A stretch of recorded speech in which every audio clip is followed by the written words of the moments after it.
I want to ask about how things have been this morning going across to St Andrews for the training. And I mean, obviously, there's been some things said by the players where they're very disappointed. We spoke to Ryan earlier. He sounded disappointed. Has it been a difficult job for you this morning, raising the spirit of the team? Yeah, you can't flick it on and off like a switch. You've got to give them time to recover. It's a bit like mourning. You've just got to give it time. You've got to accept that there is going to be disappointment. You're not going to be able to come in this morning and just tell them to snap out of it. You've got to give them time to recover.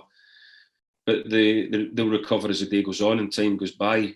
And then tomorrow they'll be better. And then by Wednesday they'll have another game, and that will get it completely out of their system, and they'll move on then. Do you feel that this morning's probably been the difficultest time you've had since you've joined at Tannadice? Possibly, because that's such a big opportunity. And the fallout from it when you lose the big games, especially that of that size, is always difficult. But listen, I knew coming in this morning what to expect. You kind of just let them start to get things out their system, get a feel of the football again, and getting in among each other, and they'll recover. That's what football's all about: is recovering and going again, dusting off disappointment, learning from it, but let them go. Let them take the time to get over it, and then tomorrow we will push it on again. And again, you've obviously said several times in the past you can't change things that have happened. You need to control things that are going to take you forward, obviously, from there. So that's obviously the approach you'll be looking at for the rest of the week, taking you up for the last two games. You must have read a good book to come up with that kind of stuff. Yeah, it's. I was devastated at the end of the game. I really was. I will not lie about that. It's no right that I'm not as my wife says, I'm very difficult. I'm not a mood liar. I am what I am, and I will let that people see that. But I also will take the time, and I will recover, and I will reflect back on the performance of the players and myself, and see what we can take out of it to make us better, or what we could have done better. And that's the way that I'll always approach all games. But it was a sore one for us. But we will reflect on it, like I say, and then try and come back all the stronger. Last one from myself. Do you think, having been through Saturday, that now is the time that Scottish football needs to look at VAR? I think that decision was so bad that even VAR, you wouldn't have needed VAR. That's a linesman's decision. He's more than a body offside. It's a big game. That didn't even need VAR. I mean, that would have wasted VAR's time. VAR's for borderline fingernail stuff, moments, like flashes and things like that. That didn't need that. That's a poor decision in a big game that gave us an awful lot to do to try and come back. The boys kept going, and every credit to them, because right away they knew it was offside. They all put their hands up.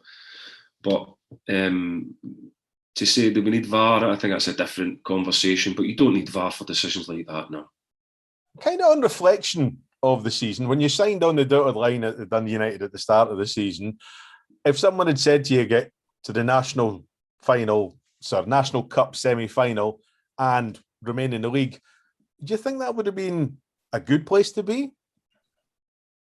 Yeah, for me, it's hard to say, because when I signed here, obviously staying in the league, coming out of the league below, it doesn't matter who you are, your first aim is to stay in the league. But that being said, this is an ambitious club with ambitious people, and it's no secret we wanted top six, and it's no secret we wanted to go as far as we could in the cups, which has turned out to be the semi-final. So, I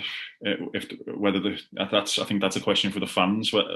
They've suffered. They're the ones who've suffered for 4 years, was it, in the Championship? Yeah. And obviously we're not where Dundee United should be. So I think, they're obviously happy they're playing Premiership football next year, and a good cup run we had. It's just a shame we couldn't go on to one more step to the final and lift that trophy. From a more personal point of view from yourself, how have things been for you in your first year with Dundee United? Obviously hard at the start. I come in, I played my first game with a 9-day pre-season behind me, and I was speaking about it today to the sports science lads, that how important it is to get your pre-season 6 weeks or whatever it is in, because I've never had a muscle injury in my career, and yet I come in on 9 days and I pulled my hamstring in the first game because of such a short period of training, which obviously didn't help. I was out for a couple of weeks, and then I come back into the team at Ibrox and couldn't get myself going to the form I knew I could get at. It took me a good while, a good run of games to get going. And second half of the season, obviously, it was a lot better for me personally, and I think I started showing that from the Christmas period when I got back in the team. And looking towards the 2 games that left, at home Wednesday to Motherwell, what can we expect to see from Dundee United for these last 2 games? What can we expect to see from Dundee United? Hopefully, to a performance full of energy, full of wanting to go and wanting to go and get something out your system, which is obviously the care from Saturday. Wanting to go and, as I say, you just want to go and win the game. You just want to go and win what's left and get Saturday out your system as soon as possible, because it's one of the most painful I've felt in the dressing room after the game. Definitely. So, we're coming Wednesday and Sunday. You just want to go and get 3 points Wednesday, 3 points Sunday if we can, and have a performance to look good and go and enjoy it, and what looks enjoyable.